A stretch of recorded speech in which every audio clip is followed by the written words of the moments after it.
usichukue kwa kuwa kipo, ila uamue kwa kuwa umeona. Interview ya Mungu na Yeremia ina maana sana nje na Yeremia kwenda kwa watu.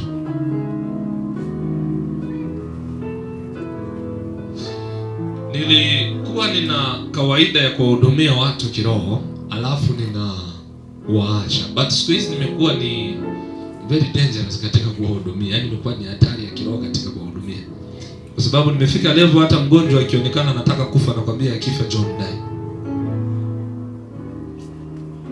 Kwa sababu nakuwa nimeshafaulu kwenye ile interview kule ndani.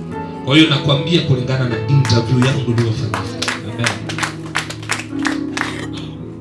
Na baadhi ya watu watatafsiri tofauti kwamba najiinua. No. Ngoja nikuoneshe kitu. Unafaa uwe makini wakati Yeremia anabishana na wewe kwenye alichochallenjiwa.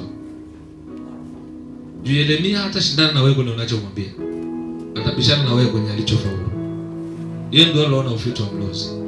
So wewe kutaka kumcommand aone unachotaka haita change kuwa amewin kwenye interview yake. So chochote kitakachoendelea still bado atakwambia niliuona ufito wa mlozi.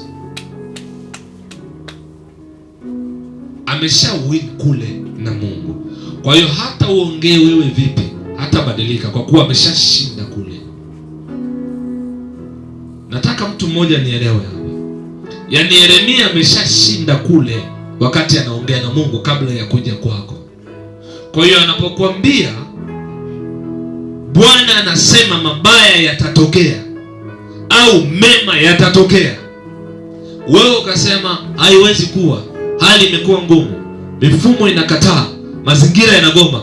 Yeremia atakapoendelea kuweka mkazo, anaweza akabishana na wewe akakwambia itatokea na hautakula. Sio kwamba sitaki ule, no, but unashindana na nilichoshinda.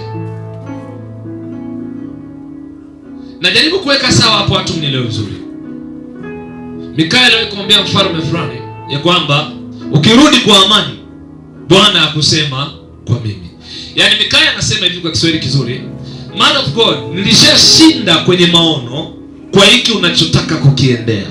Kwa hiyo wewe kutaka kwenda haitabadili condition ya kiroho ambayo mimi ninayo kulingana na nilivyoshinda kwenye ile interview rohoni wakati ninaliona unalotaka kuliendea. Kwa hiyo unalotaka kuliendea halitanibadili kwenye maamuzi kiroho, kwani unaloliendea wewe mimi nilishaliendea rohoni. Kwa hiyo nenda ukijua hautarudi kwa amani. Kwa hiyo wakati Mikaya anashindana na mfalme, ashindana na mfalme kwa hoja za mazingira. Chukua vizuri. Mfalme anaona ana jeshi. Mikaya anaona mfalme amekufa. So mfalme anabishana na Mikaya ya kwamba Mikaya, nitarudi kwa sababu nina jeshi.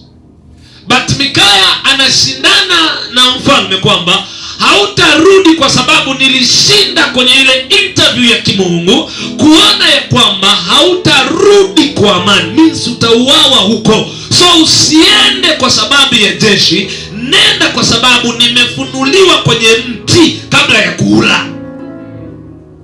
Kuna mtu anaelewa vizuri? Anaambiwa tena mfalme, kama utaenda ujue hautarudi kwa amani. Ina maana jibu la wewe kwenda kuwin kwenye biashara, kwenye ndoa, kwenye mifumo yako halipo wakati unatoa maamuzi. Liko wakati unaona nini kwenye mti ambao haufai kuliwa na unaofaa kuliwa kabla ya kuula. Nirudie tena kwa kusaidia. Wakati mfalme anaenda kupigana, yeye aliangalia jeshi. Aliangalia mfukoni nina kiwango gani. Aliangalia benki nina shilingi ngapi. Aliangalia kazi inasemaje. Aliangalia watu wana comment nini. Aliangalia watu wanaongea nini kwenye mifumo yake. Akisikia watu akimwambia nature yako mfalme, wewe ukienda unashinda. Biashara za namna hii wengi wamewin. Wengi wametoka na matokeo makubwa. Kwa hiyo nenda, usiogope. Mikaya anaambia hata kama manabii 30,000 wamekwambia ya kwamba nenda utashinda, but kama hujaona Mungu anachoona, hautarudi kwa namna Mungu anayotaka urudi.